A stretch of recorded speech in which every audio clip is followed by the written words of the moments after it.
April 6, 2021 council meeting to order. Will you all please stand for the Pledge of Allegiance?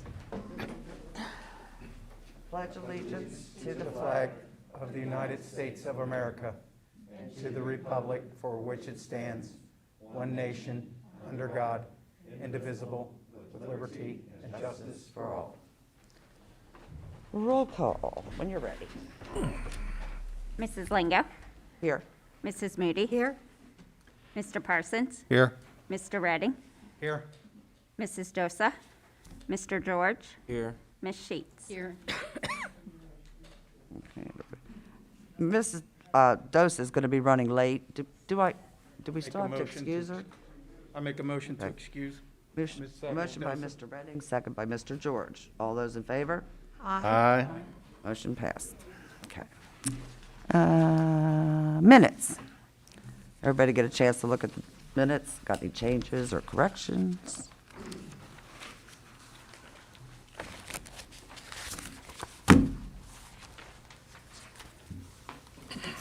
I just saw one thing on page 4, Four. Okay. the second resolution at the top there. It's got the same number as the first one. It should be 1160. Oh, yeah. Okay.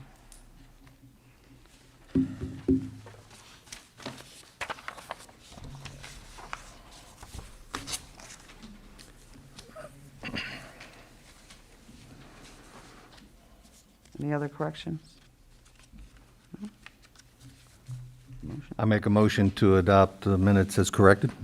Motion made by Mr. Parsons, second by Ms. Sheets. All those in favor? Aye. Motion passed.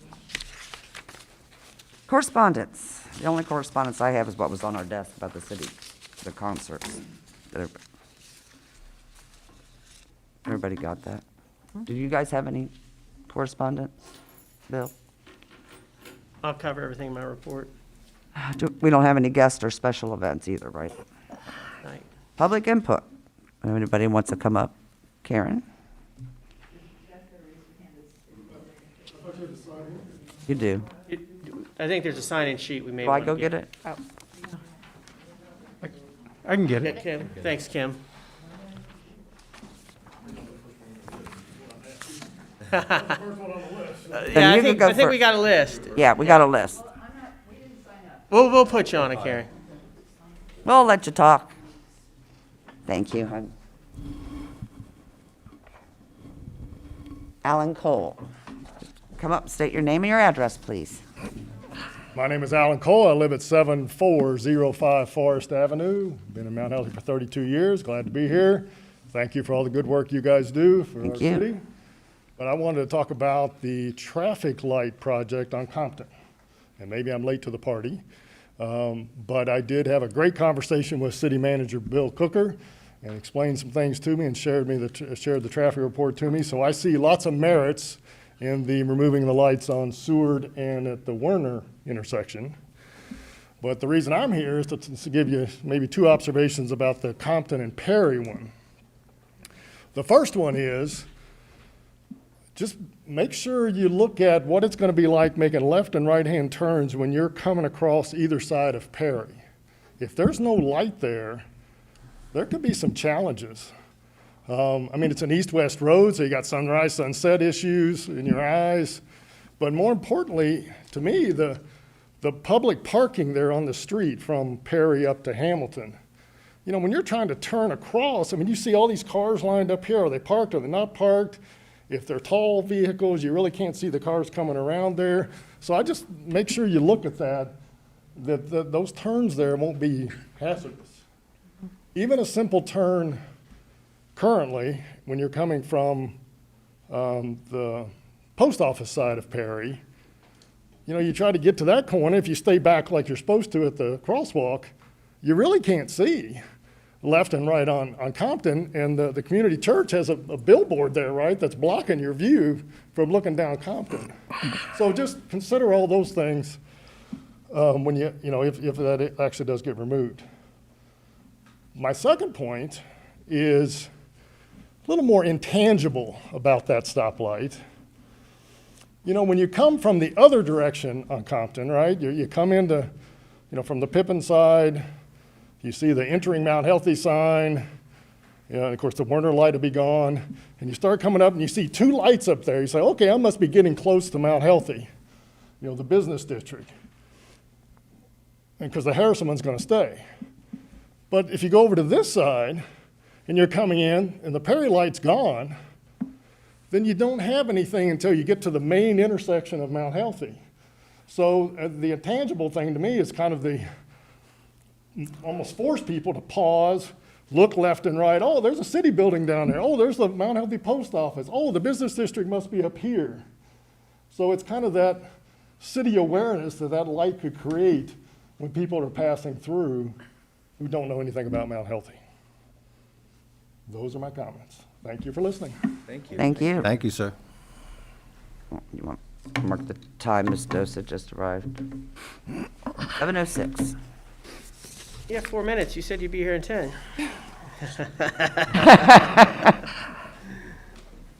Okay.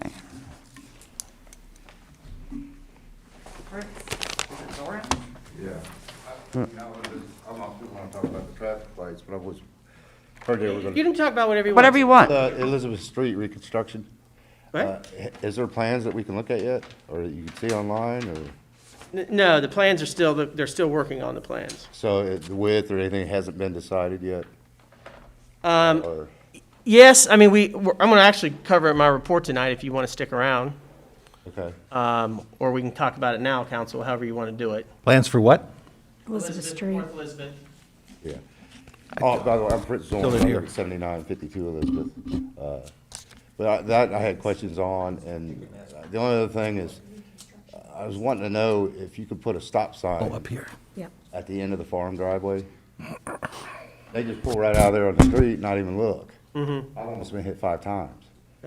And especially when the crab apples get full, they can't see, and you know what I mean? I talked to my neighbor, and he's had the same problem, so, Okay. I mean, I don't mind, it's not a bad idea and that, but they gotta stop. They can't just pull straight out. Okay. But that's all I had. All right, stick around. I think you'll like the conversation that's going to go on later, okay? Thanks, Fritz. Karen? Does she need to sign this? Should state her name, I guess. Huh? And company. Is this these people? I think.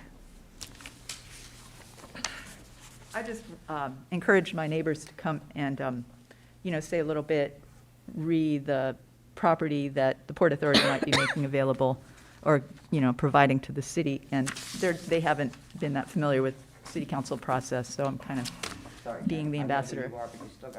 Okay, Karen Arnett, 7373 Hickman. So if you guys want to speak, just, introduce yourselves with your address and. Okay, go ahead. Dan Campbell, 7401 Hickman. And I'm Jan Adams, 7411 Hickman Street. I need to say, I don't know. We were just going to express the interest in the Yeah. property, the vacant lot that's been vacant for 15 years or more. How long has it been vacant? I can't house remember the burnt exact down. year, it's 15. Right. So we were just curious of the process, and You wanted to address Sure. that, Bill? So these are the property owners on On either either side. side. Actually, we have the second reading tonight on the resolution or ordinance. I forget what it is.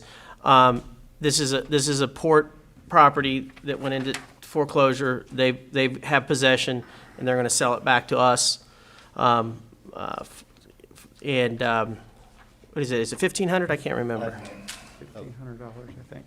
1944, the resolution? Is it? Yeah. Does it give the price? Anyways, Price it's is Oh, not to sorry. exceed 1,500. not to exceed 1,500. So, and this has been an ongoing process with the port and doing different things we also are talking about the one on Seward where it wasn't demolished. That house happened to burn down. It was just a vacant lot.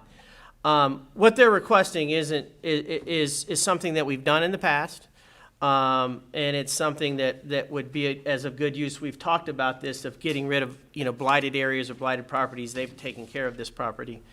And then the process, and we'd have to revisit it, but typically what's happened is that the city puts the onus on the people that are interested, and basically, it's kind of a good learning experience for us all, right? We have to transfer the property on Seward tonight to the CIC in order to sell it to a separate person. The law, the Ohio Revised Code, allows the city to divide a lot that we own in half between the two adjacent property owners if they're interested. So we would just need to discuss the cost of that, which would be, there would be some legal fees involved with legal descriptions and filing of that, of the deeds once they're separated. But first step for us is to get ownership. So tonight, hopefully council will pass that ordinance. And then we can talk, you guys can come up or we can talk, however it's easiest, phone or whatever. And like we've done in the past, is you guys initiate it and get the drawings. I mean, we'd get council to agree to it first verbally, and then we'll get that piece drawn up, and then we could transfer the property over to you. Probably just want to cover our costs that we have to pay for it, and for that. It's something that we've done in the past, and something that that this program is kind of set up for, and is to get rid of the blighted properties and then divide them up, make more green space. Well, I think we would be willing to sell it to either one or split it up. Well, I don't think we can do that. Can't sell it to one person? No, it's got to be split. Oh, Yeah, okay. it's got to be split, because then if it's sold to somebody, it's got to go, if we own it, it's got to go to public auction. I guess what we could do is we could move it to the CIC, and then they could sell it. But I think they're interested. They own parcels on both sides. You want it split? Oh, okay, we can do that, yeah. Well, Yeah. it'll need to be resurveyed, correct? Yes.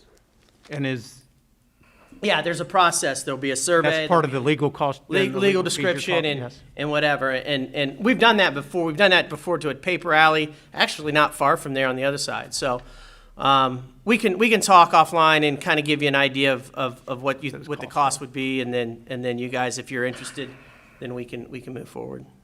So should they get in touch with you then outside of this meeting, so you'll have their contact information or That'd be something? great. Yeah, And you I can just just- I'm then sorry. call up or come up, either way. I All just right. wanted to add one thing, which is what I'd heard from both of them in past years.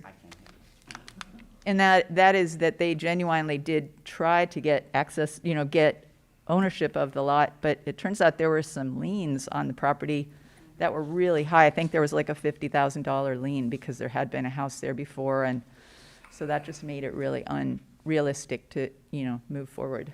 And Karen, that's a great example of what the port can do. Yes. Right? They can get that property that's in foreclosure, clear the liens, and then get it back to us and make it a viable property again. So that's great. Anybody else have any questions? Yep. Thank Thank you. you. See, we won't bite. You guys can come up again. Anybody else wants to address council? No? Okay. Mayor's report. Yes, a few things. Let me, my notes off my phone. I had a conversation with Dr. Jolene Joseph from Alfie Family Practice. They're really moving down there. They right now have extra COVID vaccine doses. So I know it seemed hard for people to get scheduled for a little while. Now all of a sudden, it's becoming widely available. And they do have extras up there, so you can go to Malachi Family Practice and schedule a time. She wanted me to spread the word tonight at council. So they do have extra doses right in town on Compton Road. There where Matthew Duvall used to be, right by Seward. So if you go to Malachi Family Practice, you can schedule there or look them up online. Their website has their phone number. Yep.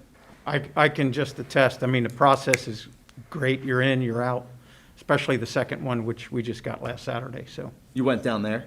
yes. That's awesome. I've heard the Yep, same thing. first from and others. second one. That's great. And I believe they're doing the Moderna, well, the ones that we got was Moderna. I would assume it's the same. I would assume. I didn't get those details, but I know they just got extras, so they're looking for more people to get them. Oh, good. Which is terrific.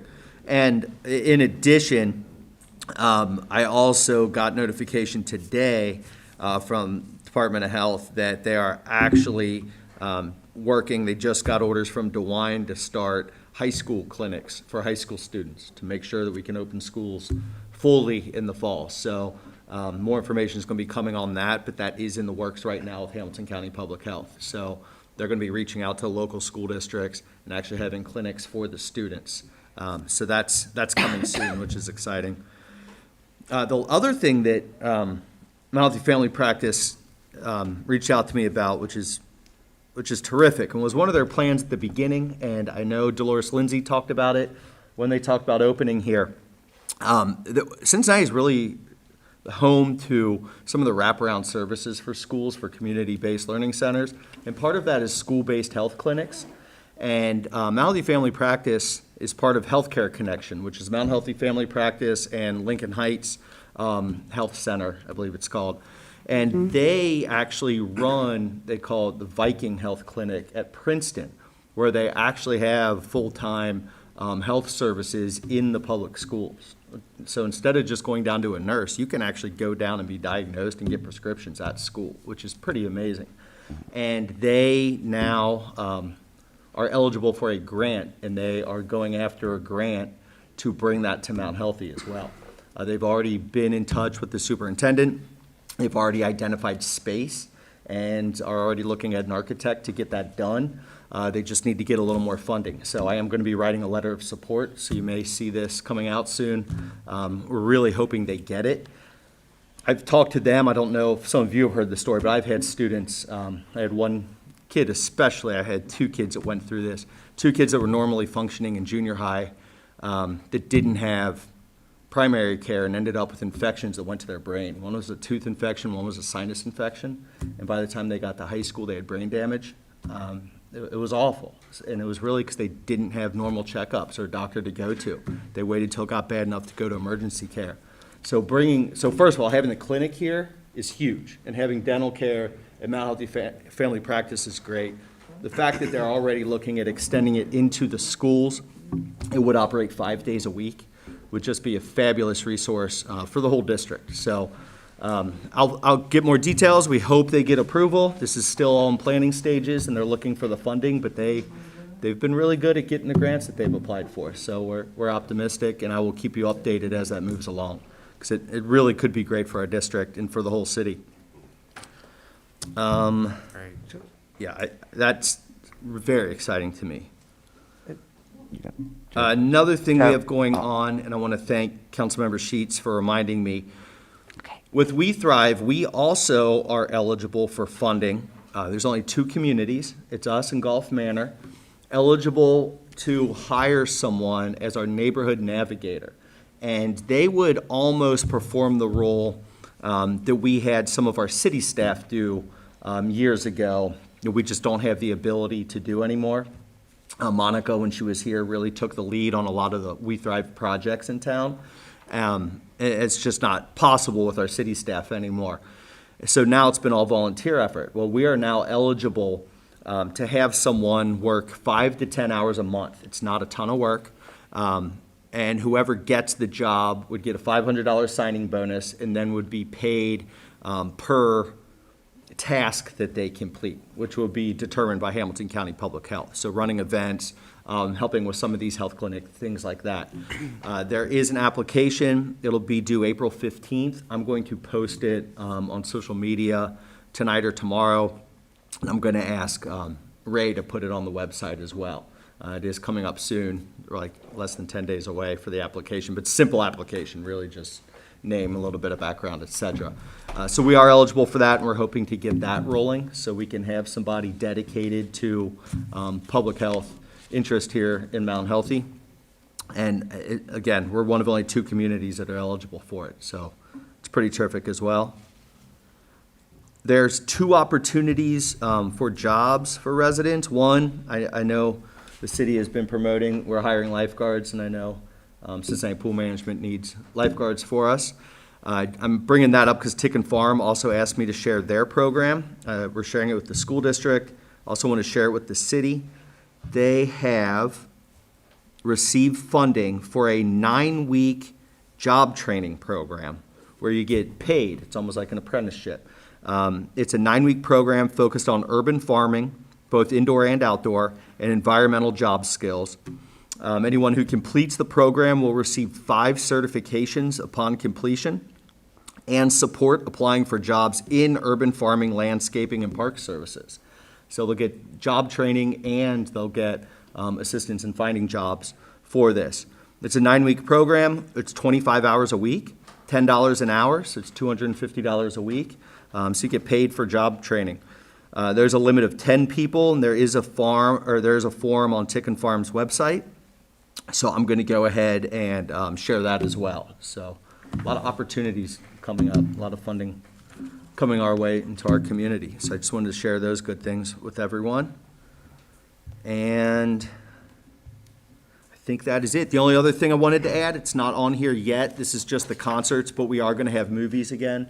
I gave Ray the dates, so that'll be on an extended schedule as well. So in addition to concerts, we are getting the movies scheduled for the summer.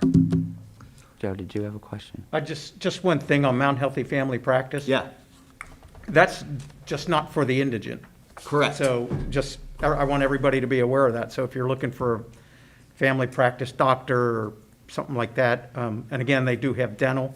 And I believe at one time, they may still be trying to get vision also. And I thought they had the space for it. So I know when we talked to, this goes back many years, when we were talking to Dolores, I know that was 3 of the functions they wanted to make sure that they had, so. They do have space to expand right now. Yep. They don't have that yet. The school-based health clinic will have all of that, as well as mental health and Oh, social work. But yeah, I mean, Yeah. if you're looking for a doctor or whatever, that, consider them, they're close. And like I said, I mean, we just got our shots from the National Guard, but I mean, it was very smooth down there, so. I do, yeah, thank you, because that is important. I do want people to understand it is different than your standard just clinic for indigent. It is, because I'm learning about this. Community-based health centers are their own entity, and they do work on a sliding scale for people that don't have insurance and do have income needs and have a hard time paying. So people can get free care, low-cost care. They do also accept private insurance. So it's supposed to serve everyone in the community. Right. Whether you're insured, whether you're not insured, whether you have the resources, whether you don't have the resources. The other aspect of this, which was new to me, is they also make an effort to be involved in the community for employment. So they actively try to employ residents of the community as well as alumni from the schools. And right now, they have 4 Mount Healthy alumni that are working there, and they're also looking for dental hygienists. So if we know anyone, they've already connected with Diamond Oaks because they have a hygienist program with a lot of our students there. So if anyone's interested in a health career, that's a great place to look because that is part of their mission as well. So it is more than just a doctor's office that's here. Their mission really is to serve the whole city. Thank you. That's important distinction. That's great. Thank you. Is that it? Yes, that's Okay. it. Thank you. City Manager's report, Mr. Coker. Thank you. I'll start off to just talk about the North Elizabeth project. There was an email I shared in your packet from our city engineer as they work towards getting this project together to go out to bid. And I won't read it here, but I'll hit kind of the high points on it and one specific point on here that I want council to be understand and be on board with hopefully tonight too, and I can give the direction to our engineer, and then they can start to do the things that's needed. But to answer some of your questions, the street is currently anywhere between 22 and 12 feet wide. The plan is to have it 25 feet wide curb to curb, with sidewalks on both sides of the street, and new storm sewers, which there's no storm sewers there. So that's kind of the highlight of what's going on. Both sides of the street, No, well, yes, storm, well, it depends on, yes, they'll, I'm sure it depends on how the flow, but, yeah, they'll typically run it on, and have it on both sides depending on the fall or where it's needed. So let me finish. All right. So, that's kind of that's just for North Elizabeth side of it. the big thing that has recently come up in what's your name again? It's Fritz? Okay, Fritz. What Fritz brought up was that, I didn't know if that was your name or a nickname, and I didn't want to just be calling you Fritz. All right, is that there's a private drive. So just past, for people familiar, past the farm, there's a concrete, I believe it is, or some blacktop drive that becomes a private drive. And I think there's 5 families back there that own that private drive, okay?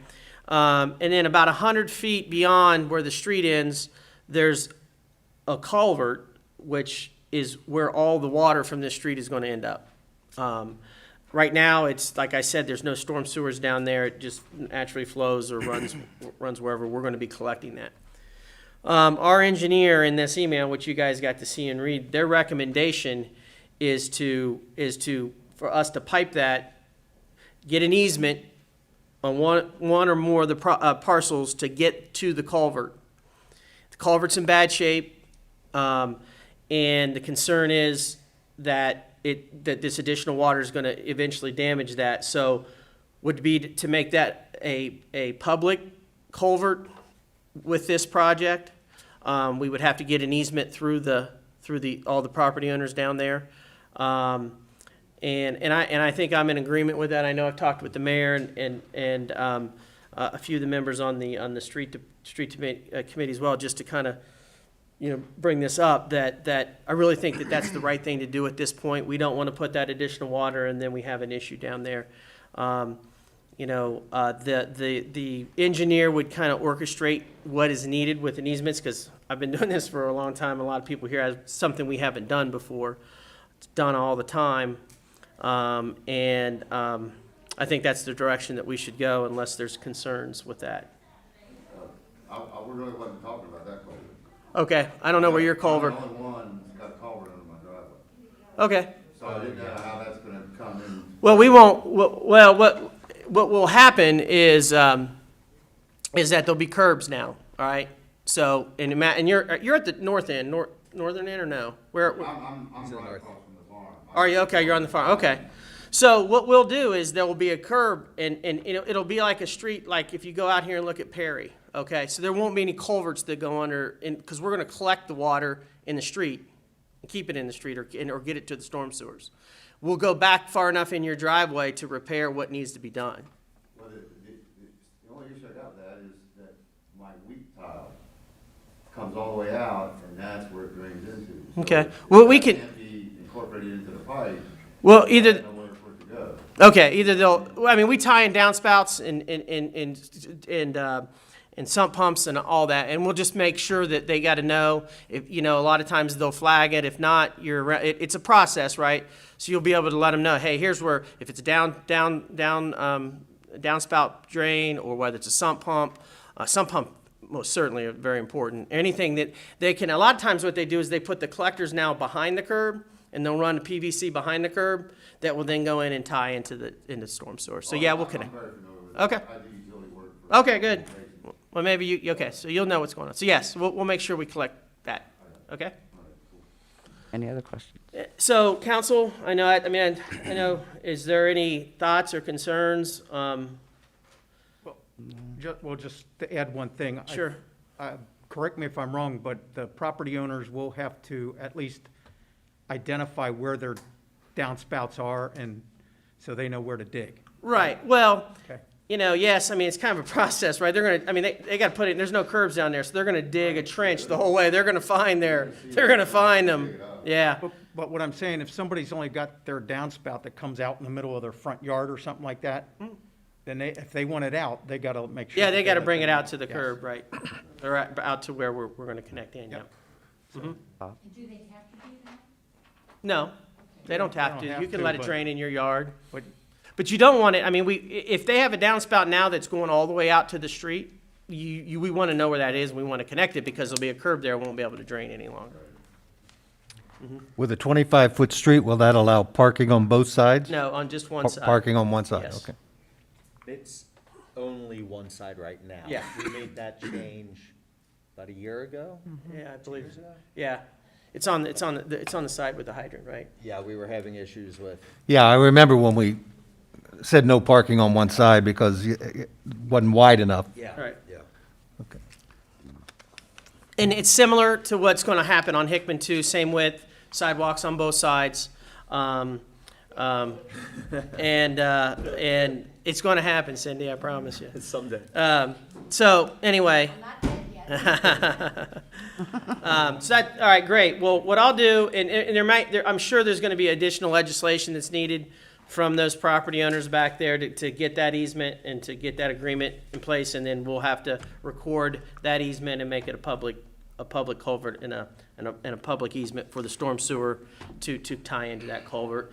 And there'll probably be, when elevations change and different things like that, there's always replacement of the surface that's there, whether it's blacktop or concrete, so. Mr. Redney? And Bill, per our conversation, I thought of this after we talked. There's a private drive coming off of Hickman too. No concerns about that? I'm not aware of a Hickman private drive. On the north. The old I'm gonna say the old Stalin's. Stalin house, yeah, I don't know who lives in there now, but, Yeah. yeah. So I don't know if there's any culvert running under that, or, I'm familiar with it, I'm not that familiar with it. Okay. I'm sure our engineers are pretty, usually Okay. they do good work. There is a culvert under it. It's probably the same culvert that's the same water. That would be my guess. It is. Run in that direction, yeah.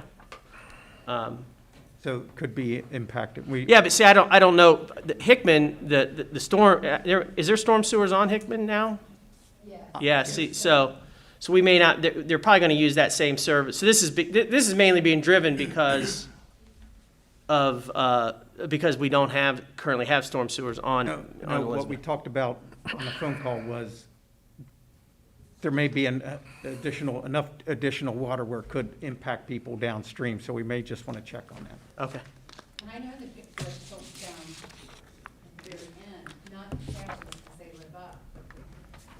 He has trouble with the water. That's what I brought up. but that was sanitary, right? The issues. MSD would Well, be, but it's because it was Storm. tied into storm as well. But this hopefully will resolve. right. I'll make sure our engineer's aware of these. Okay. Knock on Ms. wood. Sheets, you need to get your microphone back. Once again, my favorite question. What's the timing? Are they going out to bids? Hopefully in May. May for bids? Yeah. Okay. What it was last time. And hopefully You guys construction can- starting next time, we'll say in, June. construction in July, Yeah. July or August? Yeah. When do we have to get it done because of the money? That there is no, once the project's bid and awarded, they've really loosened those ties, so, those Does it requirements. have to be bid in a certain time? Yes, it does. So, Before July 1st? yeah, right. Are we gonna make that? I hope. Let me know if we're getting close. I will, yeah. I'm a good squeaky wheel. Yes, we are. And then, I'm sorry, finally, all the neighbors will be notified a week or so in advance of when they're gonna start seeing. Yeah, they'll be notified when the big trucks pull up on the snow. The first project will be on both streets will be the waterworks. Right, So that's gonna okay. happen first. That's gonna be long before, and sadly, the road will get worse before it gets better. Yes. Because the trench lines will go in, the laterals and everything. There you go. And then they'll start on the Yeah. actual construction Yeah, part. so to point, it's a process. Yep. So, Yep, But the funds are secured. yeah. How many months does it take to get done?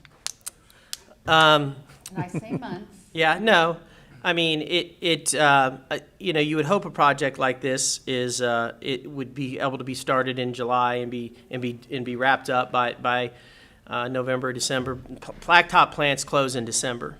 So what we have done in the past is we get everything in with the base coat, and you leave the finish coat for the next season, which allows for settlement and different things that occur. We did it on Perry Street, and that's not always a bad thing to do, even though it's not. You have around the storm sewers the lips and things that they'll build up, but that's good because if there is a soft spot, that's when you want to find those and come back and repair those before you put the finish coat on.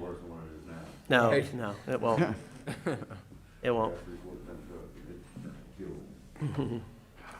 And we have been, both Bill and I both communicated with the Cic Farm people about the traffic there and. Well, they've been doing good. Yeah. Like I said, the only issue I have now is they get going through there and go around and come right back out. Yeah. They're not looking. Right. And they're aware of the construction and how that'll change. And those of you who don't live on the street, there's been issues with the food pickup. The traffic was insane for a while. They tried many different things. They finally came to an agreement with Hilltop Plaza. So people that want food go to Hilltop Plaza and line up in their cars now, and they get numbers. And they have staff at Hilltop Plaza and then at Cic Farm, and they call to them for the next 2 cars, 3 cars, whatever.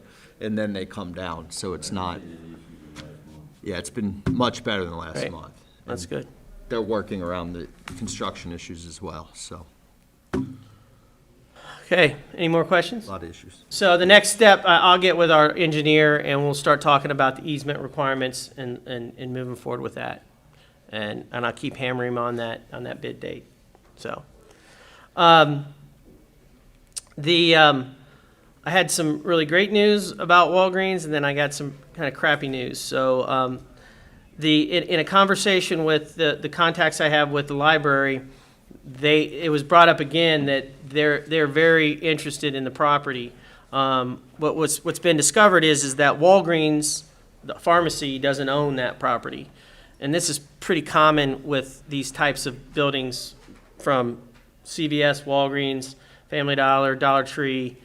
They're independent, more in line with real estate companies and developers that actually own the property and lease it back to Walgreens. And that's what was going on there. That's why, if you notice, there's not even a sign up there for lease because Walgreens is still paying them rent for that spot. And it was great news that the library is still very interested, but we're having to get difficult time getting information until late last week when we got an email or an inquiry from Dollar Tree that is wanting to put that into that location. And it's it's that owner of that real estate also leases to Dollar Tree in different locations. It's not in the core business district. It's zoned properly. If this happens, there's probably very little we can do besides just make sure they meet the requirements, which is disappointing, especially knowing that would have been an ideal spot for the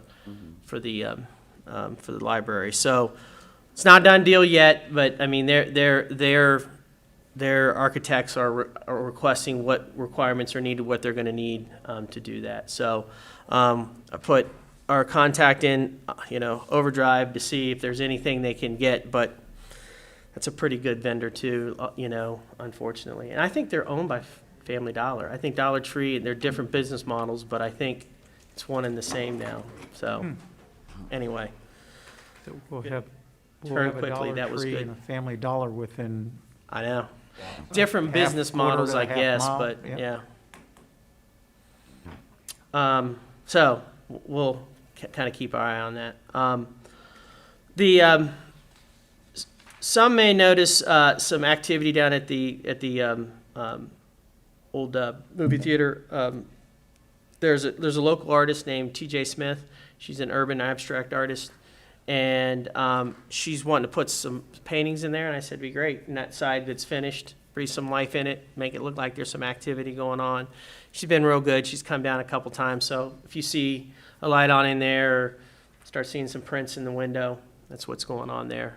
So I just told her she's going to try. I mean, obviously, if she's an artist, anything's for sale. I don't think it's not going to be a big retail kind of thing, but she's going to try to draw attention, and she may be in there some, but it's mainly going to just be call this number for interest and things like that. So I thought that was still a cool thing. One fire thing and then one other thing. So just a quick update on the fire department. Three full-timers were hired in March, and they're on duty and working. There's 3 scheduled to be hired in April, and that process is moving along very well. Just a lot of requirements with fire pension board and different things like that. As you guys recall, our original plan was to hire 7, and the committee went through it. Keisha, you were on that, and we had 7. We had 3 on, and then we had another 4, and one of those 4 took another position. And unfortunately, we had 29 people take the exam, which we were pleased with that number. We had 23 that passed the written part of it, and then we started going through the process of agility and different things like that, and it washed out a lot of people. The interview process washed out some people. So we don't have anybody left on our test. So what's the next thing to do? Give another test. But we just gave a test in November. And so after talking with the chief, what we decided was to get the 6 people on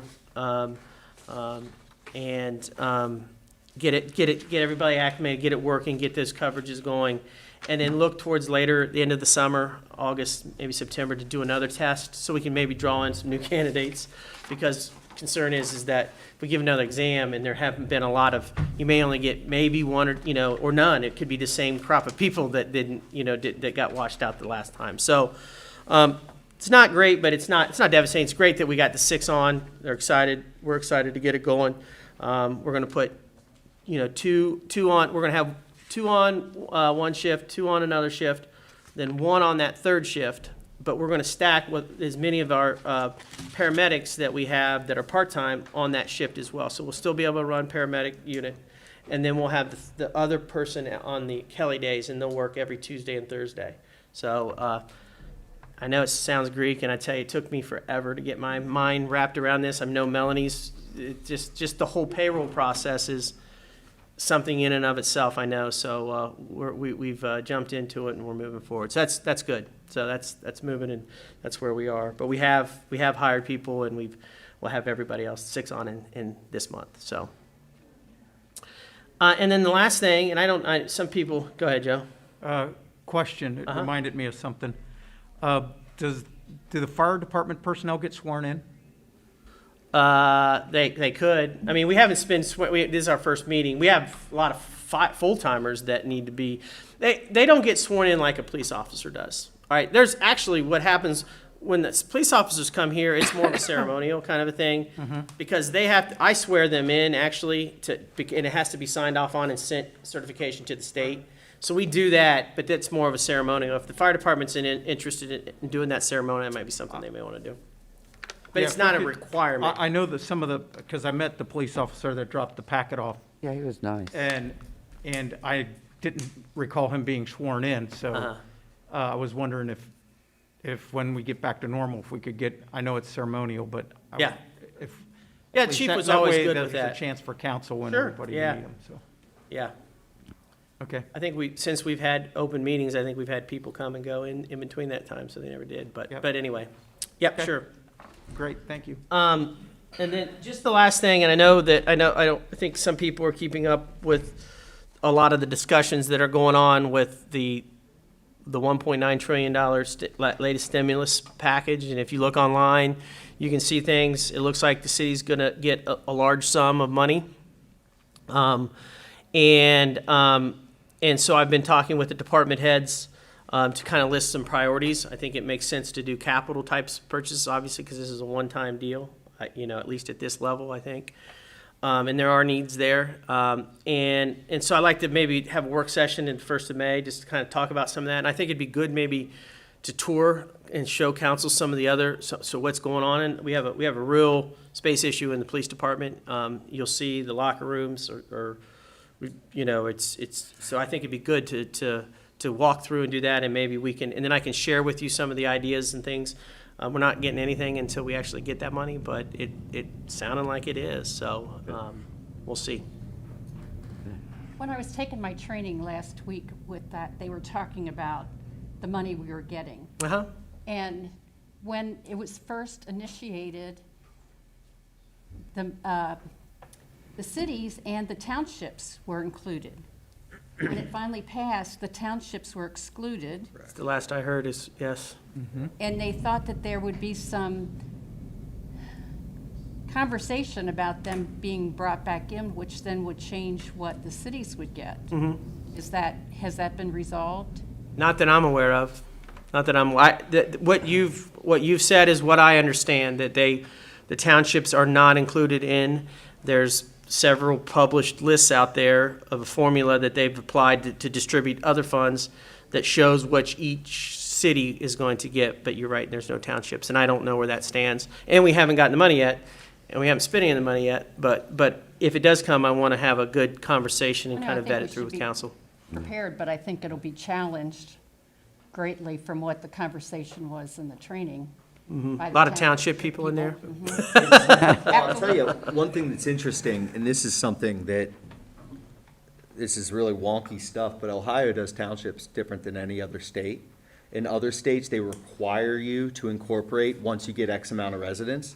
Ohio does not. So even Indiana does that. They require, once you have X amount of residents in a certain pocket of a township, you're required to become a village or a city. Ohio doesn't do that.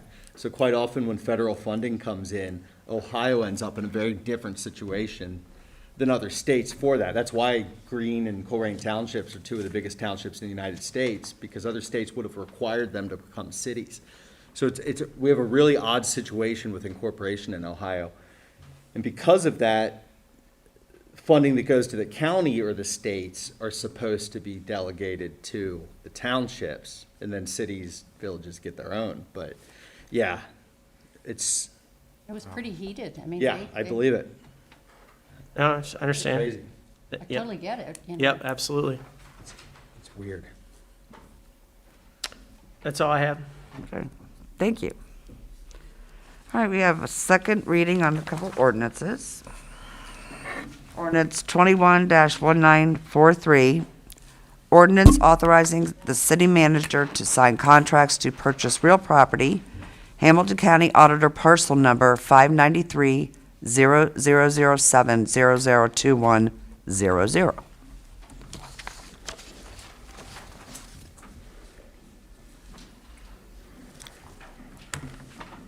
I don't have that. Is that Seward or is that? Red line. It's a red line. Oh, that's the red line. Okay. I think that one's self-explanatory. Yeah, I think so, too. It doesn't mean that we're getting this one. We're just putting ourselves in position. It is in tax foreclosure and they are working towards it, but it hasn't happened yet. But when they do, we're gonna pounce on it. I'll make a motion to adopt ordinance 21-1943. Motion by Mr. Parsons. Second. Second by Mr. Redding. Roll call. Mrs. Lingo? Aye. Mrs. Moody? Aye. Mr. Parsons? Aye. Mr. Redding? Aye. Mrs. Dosa? Mr. George? Aye. Ms. Sheets? Aye. Okay, ordinance 21-1943 is passed 7-0. Okay, and then we have ordinance 21-1944, ordinance authorizing the city manager to sign contracts to purchase real property, Hamilton County Auditor Parcel Number 593-0007-009600.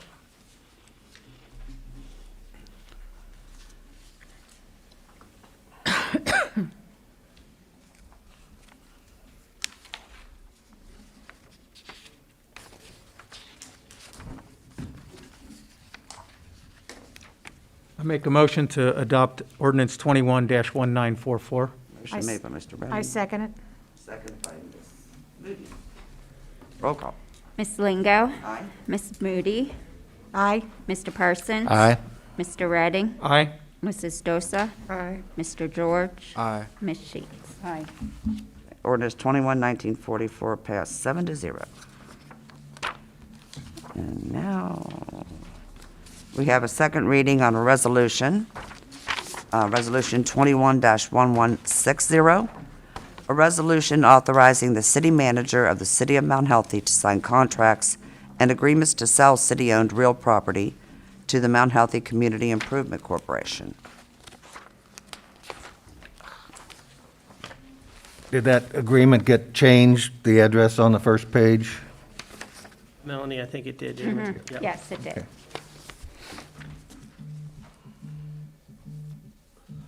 I make a motion to adopt Resolution 21-1160. Motion by Ms. Moody, I'll second. Second. Mr. George, second. Roll call. Mrs. Lingo? Aye. Mrs. Moody? Aye. Mr. Parsons? Aye. Mr. Redding? Aye. Mrs. Dosa? Mr. George? Aye. Ms. Sheets? Aye. Resolution 21-1160 is passed 7-0. I'm sorry, Denise. Bill, I just have one question on that resolution. I forget what that process is. I mean, we're not listing it with a realtor or anything, right? What we'll do, Or yeah, I mean, first-time owner it has to be a regular closing. Actually, we have the CIC members waiting outside. So the city will sell the property to the CIC for a nominal fee. And then the CIC will then be able to sell that back to the port.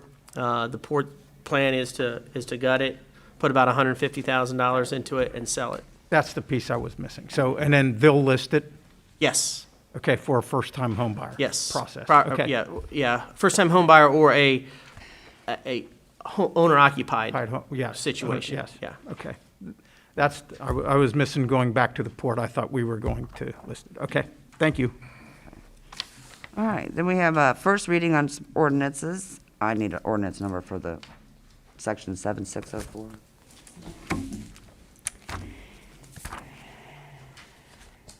That ordinance is 21-1945. And that's an ordinance amending section 76.04 of the Mount Healthy, Ohio Code of Ordinances, 21-1945.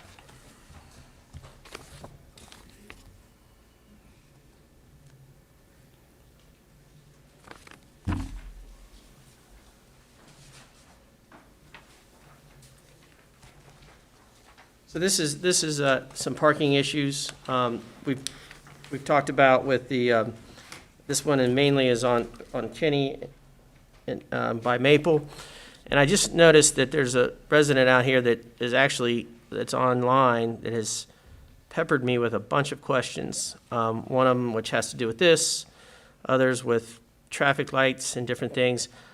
I mean, if he's still watching, he should probably give me a call and we can discuss this, and try to encourage him to come to our next meeting. We're only asking for first readings on these tonight anyway. Okay. And I think we're gonna have to figure out going forward. I love the thing that are on YouTube, but it's almost impossible for me to conduct a meeting, talk, address different things, and keep up with, lots of questions that are on there. When we didn't have, it worked decently, but we didn't really have a whole lot. But when there is a person that, has the right to bring these things up, it's almost impossible to manage. So hopefully he's still watching. He can get a hold of me, any time during the day, and then we can talk it through. And if he doesn't like it, then hopefully he can come up to council. Yeah, and for the respect of the business people that are out in the hall that we Yeah. told them 7:30. Yeah, I know. That, they're graciously waiting, so I think it's the best idea Yep. too. Okay. So we can just take a First reading? Okay. And how will this be enforced? Which one now? This one that we're talking about with the parking on the sidewalks or not parking on the sidewalks? It would have to be enforced through the police, but we're adding it to have it administered with the property maintenance official, where he can initiate this, and then if it continues to be a problem, then he'll have to turn it over to police so that they can actually be cited. He can't cite them. Thank you. All right. Next ordinance is an ordinance amending Chapter 77, Traffic and Parking of the Mount Healthy Code of Ordinances. We need a number on this one too, please. 21-1946.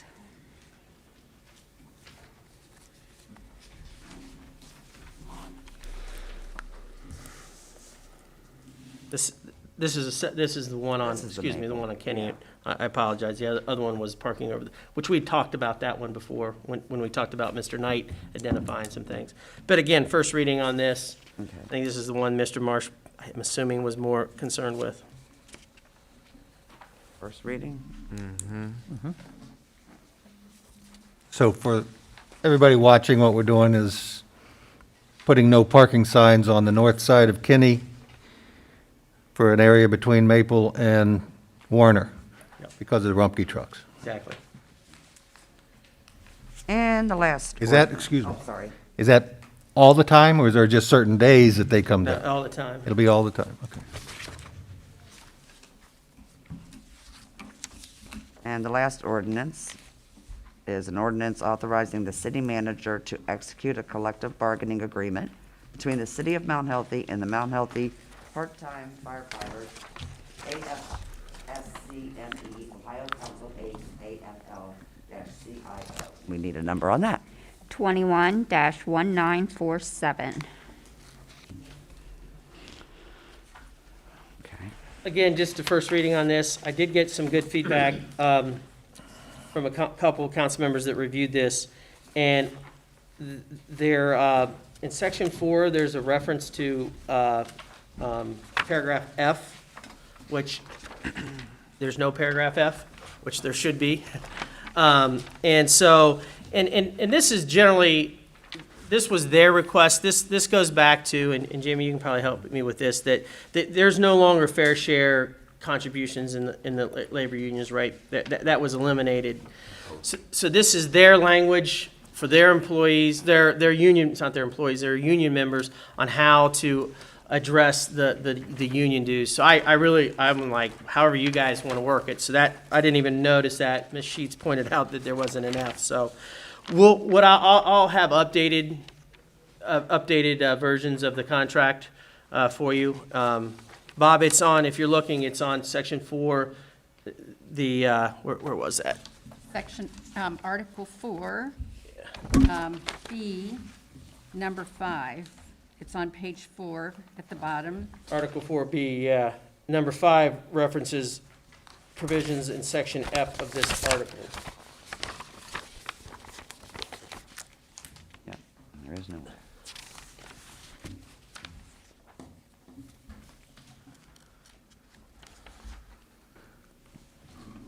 You want me to quickly read you what the language is, just so you, so F says, this is again their language for the union, any voluntary dues check-off authorizations shall be irrevocable regardless of whether an employee has revoked union membership for a period of 1 year from the date of execution of the dues check-off authorization and for year to year thereafter, unless the employee gives the employer and the union written notice of revocation not less than 10 days and not more than 25 days before the end of any yearly period. Copies of employees' dues check-off authorization cards are available from the union upon request. So again, this is their language. It's not in there, Bob. It's not in there, okay, that's why I saying, can't yeah. find it. It's number 5? Oh, If you go to number B, you go to Article 4B. Or B? Number 5 under Yeah, B yeah. references Oh, okay, paragraph section F, yeah. No F, that's Right. the F that we'll add to Okay, that, okay. yeah. So that's what section F is? Yes. Okay. Yes. Really language for them to I guess, address the Okay. dues thing, so. And there was a typo in the salaries, not just their example that they gave an example that did not include the right numbers, and we'll just update that, and then you'll get a new packet, so we just need to do a first reading tonight. All right. And let's see. We don't have any resolutions. I think, I do Oh. have another. I'm sorry. Again, I request in the contracts that it's gender neutral. I really would like to push that issue. The one comment, first of all, I want to make sure that it's legally okay for us to say that all references in this agreement to the male gender shall be construed to be equally applicable to females. In our new world, is that, and I Where know is we that? talked about it, this is on page 8, Article 7, C. I'm suppose that sometime there was a reason to have that statement in there. I'm sure, yes, I'm sure over the years, I'm sure the references were probably he, right? And as female officers and so forth were hired, I'm sure that was kind of a catch-all to say, hey, look, if it refers to both, it's not, But But- I'll tell you, I find that very degrading to myself. And then the pronouns, and there weren't a whole lot of male pronouns, but there are some, and there should be just they or their, from my perspective. okay, Thank you for listening. yep. I want our children to know that they're able to do what they're able to do. Mark's the one that negotiated with you. Yeah, I bet they can go through and make those edits. right. Just throw it at Thank them. you. Thank you. All right, is there any old business? Oh, I do have old business. Yes. Since I talked about it last time, is Ms. I did Sheets? go to my training, and there was 4 that were Zoom meetings, and that's how I heard about the conflict between the cities and the townships. And now I'm doing, it was really the training for the new council people last year, and so I'm just watching that. So I've gotten to learn about the Constitution of Ohio. And when I was in school, I don't think we learned that stuff, and as it relates to city and money. I still have 3 more to go. So on rainy days, I do that. But I really appreciate the city funding that, so I could go to that. I think I've learned. I think it's well worth my time. I've made connections to other people and city councils around Ohio, so it's been Great. good. And it's very, very reasonable, so it's not, yeah, so anybody that's interested, yes. Thank you. Any other old business? New business? Just Mr. Redding? one thing, we're having a work session afterwards, right?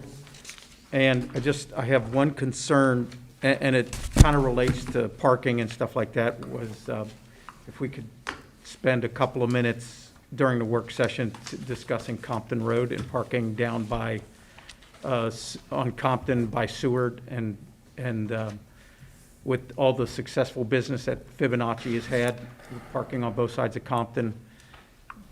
I just have a little bit of a concern there, and was wondering how we should look at that, or what we should look at, so. Okay. That's all I have. And I will be absent next meeting. Okay. Sheets. Absent. Now, we're having a CIC meeting right before the work session, so there'll be a. Well, and can we, I want to apologize, I mean, those people have been sitting out there for over half an hour, so. I understand. Yeah, so we'll just have to Yeah. bring them in at some point. Right. Yeah. I didn't know there was a CIC meeting right afterwards either. I feel kind of bad because we told them to get here at 7:30, so they, okay, Yeah, Yeah. CIC minute is gonna literally take 2 minutes. okay, all right. All right. Anybody want to adjourn? I make a motion to adjourn. Motion made by Mr. Parsons to adjourn, second by Mr. Redding. All those in favor? Aye.